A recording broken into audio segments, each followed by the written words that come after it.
Hello दोस्तों, मुझे मैंने वीडियो भी डाला है दोस्तों। मेरी मौसम बदलने के कारण मेरा गला ख़राब हो गया और खांसी जुकाम बहुत ज़्यादा है। तो दोस्तों आँख से आंसू भी आ रहे हैं, नाक से पानी भी निकल रहा है दोस्तों। तो इसको आप लोग इग्नोर करना दोस्तों।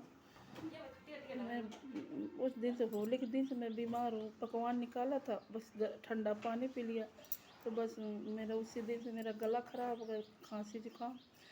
तो पानी निकल रहा होगा दोस्तों। आगे वाली वीडियो में जहाँ मैं टहलने गई थी, तो उसको आप लोग इग्नोर करना दोस्तों।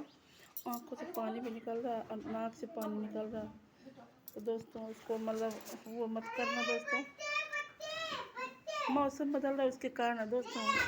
सर्दी गर्मी हो रही, तो उसी कारण मौसम बदलने के कारण ये सब हो रहा है दोस्तों। तो ये इसीलिए मैंने थोड़ा सा वीडियो आप लोगों को डाल दिया है दोस्तों, कि आप लोग मतलब ये ना सोचें कि ये कैसी हैं, इस तरह के क्या कर रही हैं दोस्तों। तो मैं थोड़ा मेरा वो है खांसी जुकाम और गला ख़राब, और थोड़ा थोड़ा ठीक हो गया। टैबलेट मंगाया था अपने बउआ से, तो मैंने खाया दोस्तों, तो थोड़ा थोड़ा ठीक है, ज़रा ज़रा सा। पर पूरी तरह ठीक नहीं दोस्तों, और खांसी जुकाम बहुत ज़्यादा है दोस्तों। तो दोस्तों मैं इतना ही कह रही हूँ दोस्तों, इतना ही मुझे कहना था। तो आप लोग इग्नोर करना।